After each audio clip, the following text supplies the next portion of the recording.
சீரியல்களின் full எபிசோடுகளை Sun டிவியில் ஒளிபரப்பான உடனே எக்ஸ்க்ளூசிவாக சன் நெக்ஸ்டில் மட்டும் ஃப்ரீயா பாருங்கள். மா வா மவனே. கலெக்ஷன் டைம் ஆச்சு, நான் கிளம்புறேன். சரி மவனே. வரதுக்கு நைட் லேட் ஆயிடும், டிஃபன் வேண்டாம். மவனே மவனே இல்ல ஒரு நிமிஷம். என்னம்மா போகும்போது தடுத்து நிறுத்திட்டு இருக்க? எல்லாம் உனக்கு நல்லது நடக்கணுங்கிறதுக்காக தான் மவனே. என்னம்மா சொல்ற?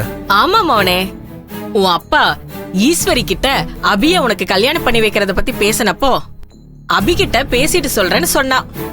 ஆனா இந்த நிமிஷம் வரைக்கும் எதுவுமே சொல்லாம கிணத்துல போட்ட கல்லு மாதிரி ஈஸ்வரி சைலண்டாவே இருக்கா.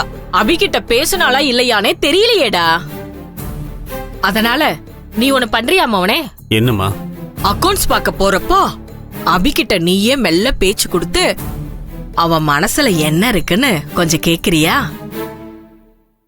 இல்லம்மா, அது சரியா வராது. ஏன் சரியா வராது? நான் சொல்றத கேளுமா அவனே. இல்லம்மா, இந்த விஷயத்துல நம்ம அவசரப்படுறது தப்பு. அபிகிட்ட ஈஸ்வரியே பேசட்டும், அதுதான் கரெக்டா, அதுதான் முறையா இருக்கும். ஈஸ்வரி அபிகிட்ட சஞ்சுவை கல்யாணம் பண்ணிக்க சம்மதமான்னு கேட்டா அபி அதுக்கு சம்மதம் சொல்லுவான்ற நம்பிக்கை எனக்கு இருக்குமா. அதனால நாம எதுவும் அவசரப்பட்டு குட்டியை குழப்ப வேண்டாம். நீ என்னமோ நம்பிக்கையா பேசுற, ஆனா எனக்கு மனசு கடந்து படப்படன்னு அடிச்சுக்குதேடா. ஏமா? இல்லம்மா அவனே, ஈஸ்வரிக்கும் அபிக்கும் எதிரா நம்ம கொஞ்சம் சக்கரமா பண்ணிருக்கோம். இப்ப நாம திருந்திட்டோம். நாம பண்ண தப்பெல்லாம் கெட்ட கனவா நினைச்சு நாம மறந்துட்டோம்.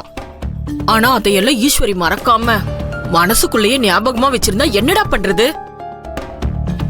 பழைய பகையை நினைச்சுக்கிட்டு அபிய உனக்கு கட்டித்தர மாட்டேன்னு சொல்லிட்டானா என்னடா பண்றது? நீங்க ஈஸ்வரி புரிஞ்சு வச்சுக்கிட்டது இவ்வளவுதானா? ஈஸ்வரி பழசெல்லாம் மனசுல ஞாபகம் வச்சிருந்தா நம்ம ரெண்டு பேரும் அவங்க வீட்டுக்குள்ளேயே சேர்த்துருக்க மாட்டா. அவ பழசெல்லாம் மறந்து நம்மள மன்னிச்சதுனாலதான் இன்னைக்கு அபியை எனக்கு அக்கௌண்ட்ஸ் பார்க்க அலோ பண்ணிருக்கா. இங்க பாரு, ஈஸ்வரி பழசெல்லாம் மறந்துட்டா. நீ பழைய வைஜெயந்தியா மாறாம இருந்தாலே போதும். எனக்கு அபிக்கும் ஜாம் ஜாம்னு கல்யாணம் நடக்கும்.